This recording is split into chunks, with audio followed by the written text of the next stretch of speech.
રાજકોટથી જાણકારી મળી રહી છે કે જ્યાં ટ્રાફિક નિયમો નેવે મૂકીને પેસેન્જર વાહનો દોડી રહ્યા હોવાનો મામલો સામે આવ્યો છે। ખેડાની અકસ્માતની ઘટના બાદ TV9નું રાજકોટમાં રિયાલિટી ચેક। માધાપર ચોકડી ખાતે પેસેન્જર વાહનો અંગે રિયાલિટી ચેક કરવામાં આવી તો નિયમોને નેવે મૂકીને વાહન ચાલકો પેસેન્જર ભરતા હોવાનું દેખાઈ રહ્યું છે।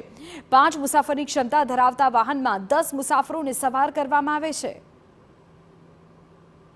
જે ઘટના બની ત્યારબાદ પેસેન્જર વાહનોની સલામતી સામે અનેક સવાલ ઉઠી રહ્યા છે। રાજકોટમાં પણ કંઈક આવી જ સ્થિતિ છે તે જોવા મળી રહી છે। આપને હું દ્રશ્યો બતાવવા માંગીશ રાજકોટના જે માધાપર ચોકડીના આ દ્રશ્યો છે કે જ્યાં પણ પેસેન્જર વાહનો છે તેમાં લોકોને જે કાયદાની મર્યાદા છે તેનાથી વધારે જે મુસાફરો છે તેને બેસાડવામાં આવે છે।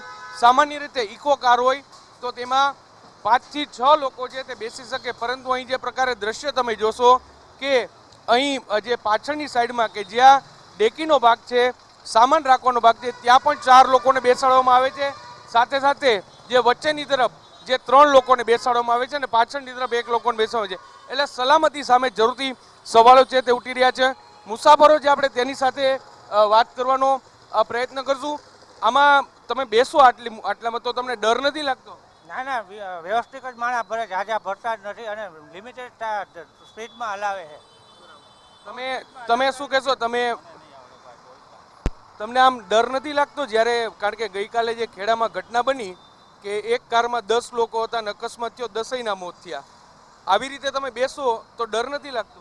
સાહેબ ઓપ્શન નથી ને આપણી પાસે, બસ નથી, જાજા એટલા બધા વાહનો છે નહીં, અને જે લગભગ તકલીફ છે એ લોકોની ઓવર સ્પીડિંગના કારણે છે। એટલે ડર તો છે પણ અત્યારે ઓપ્શન પણ નથી ને સાહેબ બીજો। હા, ટાઈમ સમય પર પહોંચવું હોય તો બીજો કંઈ ઓપ્શન પણ હોવો જોઈએ ને। લોકો છે તેની પણ વાત છે તે સમજી શકાય છે કે તેમને જે ટાઈમે પહોંચવું હોય ને એટલા માટે તેમના દ્વારા જે આ એક ઓપ્શન છે ને લેવામાં આવે છે।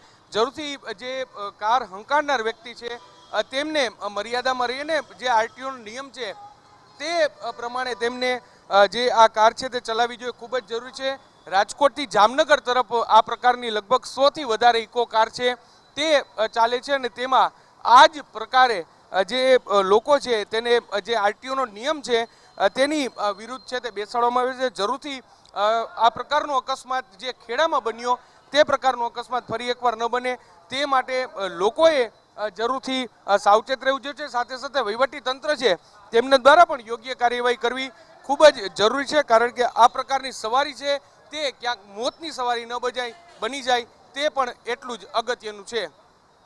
કેમેરા પર્સન ભાવેશ લશ્કરી સાથે મોહિત ભટ્ટ, TV9 રાજકોટ।